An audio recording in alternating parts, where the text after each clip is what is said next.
Toon Tales।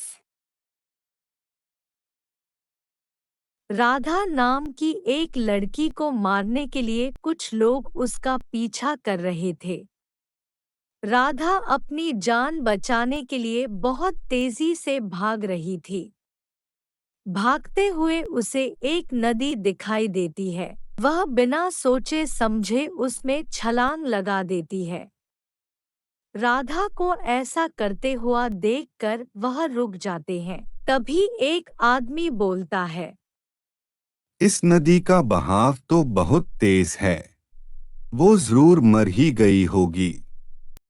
हाँ भैया, वो मर गई होगी। अच्छा है बला टली। अब हमें घर चलना चाहिए। जब वह लोग वापस चले जाते हैं तो राधा पानी से बाहर आती है और जोर जोर से रोने लगती है। गांव वाले तो मुझे मारना चाहते हैं, मैं अपने घर तो नहीं जा सकती, अब मैं क्या करूं? राधा जंगल की ओर जाने लगती है। वहां उसे एक घर दिखाई देता है। वह उसका दरवाजा खटकाती है।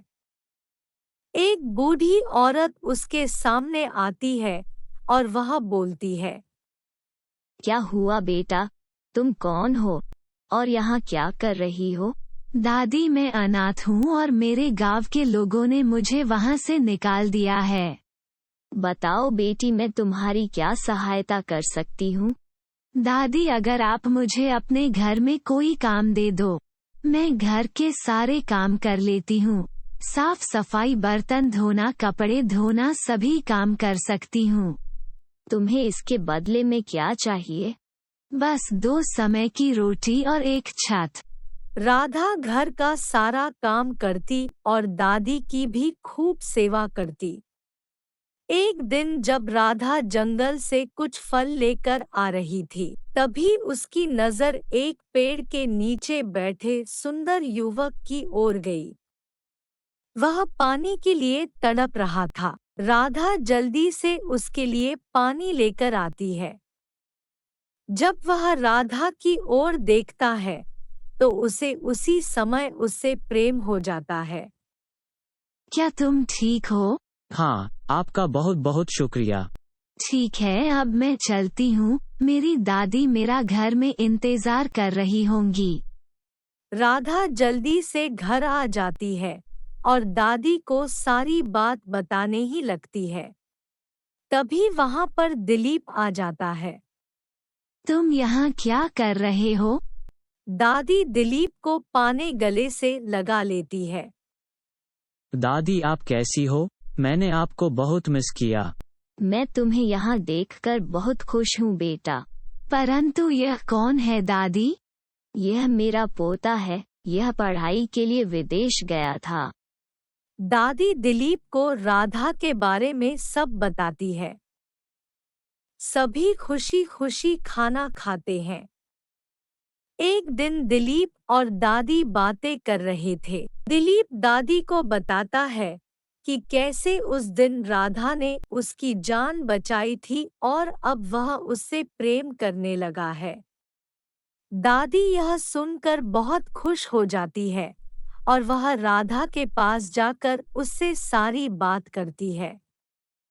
थोड़े दिनों में उनकी शादी हो जाती है। राधा और दिलीप एक दूसरे से बहुत प्रेम करते थे और हमेशा खुश रहते थे। एक रात जब दिलीप की आंख खुलती है तो वह देखता है कि राधा अपने बिस्तर पर नहीं थी। वह घर के बाहर जाता है और वह देखता है कि राधा बहुत तेजी से भाग रही थी। दिलीप उसका पीछा करने लगा। राधा जल्दी से तालाब में छलांग लगाती है। कुछ समय बाद बाहर आती है। दिलीप यह देखकर हैरान रह जाता है कि राधा का आधा शरीर इंसान का तो आधा मछली था। राधा, तुम्हें यह क्या हो गया है? मैं एक जलपरी हूँ और कभी कभी मेरी सांस फूलने लगती है और इसीलिए मुझे भागकर पानी में आना पड़ता है।